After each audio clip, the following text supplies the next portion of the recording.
Hello and welcome to Student Voice. I'm Adam Tucker. College professors and high school teachers, at least the good ones, love to have lively discussion in class.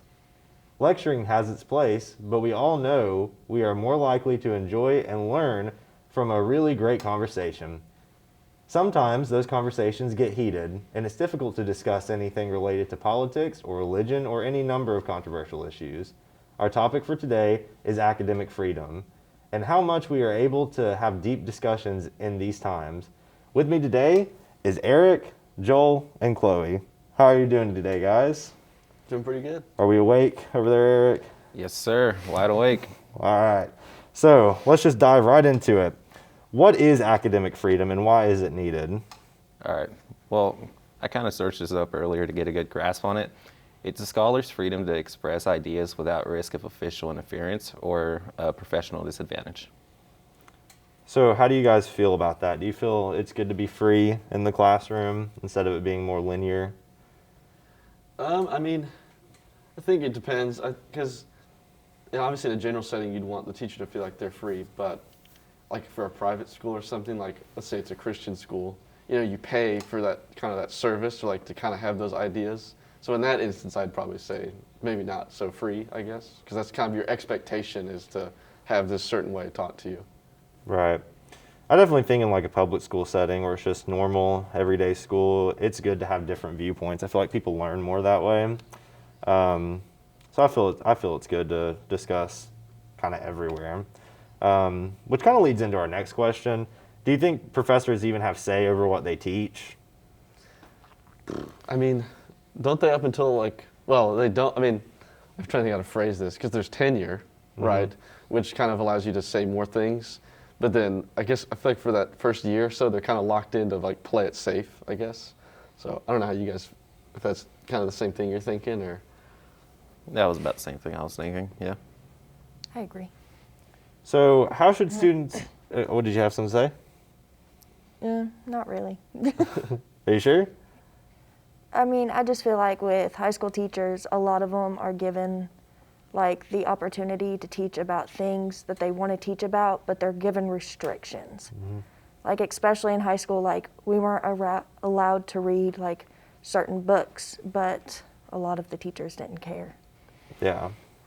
Well, so how should students expect college classrooms discussions to be different from their high school classroom discussions? I just think there isn't necessarily a restriction in college about what you can actually talk about.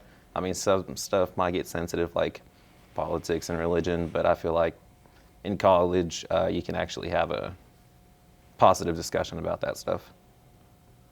It's just more mature, in college, because you get older. Everyone there's older. When you're a kid, you're more rambunctious. They're like, no, you, this, and this. But in college, it's kind of like smoothed over and it's more chill. Yeah. Yeah, when you get to college, everyone's an adult, basically, and you kind of are set in the way you're going to be, and so it's kind of good at that point in your life to open your mind up to new things, I'd say. So I believe it should be more open for sure, because everyone is their own person by that time. So what advice would you have for students in a class who are worried that they might not have the same opinions as the rest of the class? I'd feel more like just don't worry about it, because a lot of people aren't going to have like the same viewing opinions, and just voicing it doesn't mean that you're going to get negative backlash for it, because everybody's got their own view on something. Yeah, I definitely don't feel anyone should be silenced for their own opinion. It is your right to express what you believe. So I would say, like I said, you become your own person, and you are who you are, and you should be proud of who you are. And so I think, just don't worry about it. Just got to make sure it's appropriate in the right time, because you don't want to be that person who's like shoving it down everyone's throat all the time. But with moderation and respect. Yes. Yeah, I agree. That is a big part to do it appropriately. So how does having students with opposing viewpoints in class positively affect the learning environment? Oh gosh. Okay. It's not anything bad I'm going to say, but I just think it's a good thing because you can get the viewpoint of somebody else's perspective on stuff. It doesn't matter if it's something about politics or just anything else. I just think it's a good idea to get different viewpoints from everyone else as well.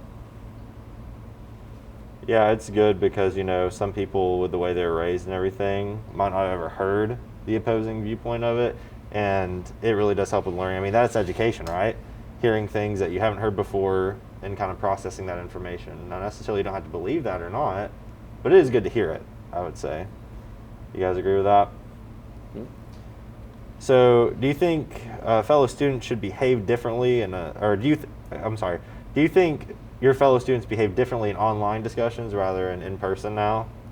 Yeah. Like online classes some are really dead. Yeah. And some are about the same, but most of them, you wake up, everyone logs in, just goes like, here, hey, and then they're just like, I'm out. I'm going to go walk the dog or something. I agree. Even me, myself, I'm different. Online, I just don't say anything. In person, I'm actually talkative. I can agree with that. I feel like a lot of people just log in, do what they need to do, and then just zone out or do something else. And then, whereas in the classroom, you feel more obligated to participate because you're around people. I also feel like there's an opposite viewpoint there. I had a student in class one time who was a lot more outspoken in bad ways, actually, because they were not face to face. So they kind of rambled off and made the discussion go where it probably shouldn't have gone. So I also feel like, you know how they would say internet trolls or something? Yeah. Some people take classrooms as an internet trolling environment. I would say sometimes it's rare, like you have that, but I mean, I also think that's a thing that does happen for sure that I personally experienced. So what do you think students can do if they feel their rights are being violated in a classroom? I mean, you can just take it up with academic affairs. I mean, that's really all you can do. You don't want to cause a huge scene. Just got to do it the proper way and take it to academic affairs. Kind of leads us into our next one here. Do you remember a time when a professor or mentor challenged what you believed at all? I know there's one that was really challenged, but I guess it kind of unlocked, I guess, like a thought I had. I was like, that's crazy. So there was like last semester I took a communications class, and it was talking about like gender and like sex, how that's different. And like, it's not that I was ever like, oh no, you can't decide and all that other stuff. I just didn't really think about it. And so then when they explained it that they were two separate things, and one was just like an identity and one was just a biological thing, I was like, oh yeah, that makes sense. And it was like, I don't know why people are getting so upset about that stuff, It's just semantics and words. So that kind of opened my eyes to that. You guys have any experiences? No. I kind of say like along the same-ish kind of points you made. I've had professors say something in a different way that I never thought of before, that got me thinking more along those lines. Like, I mean, you'd be raised as far as like gender and everything to be really closed off to anything but male or female, or you could be the other way. There's two different viewpoints there, and I feel like you can have your own opinion no matter either way. So, but it's good to say it differently and get people thinking. So, do you think you benefited from that experience? 100%.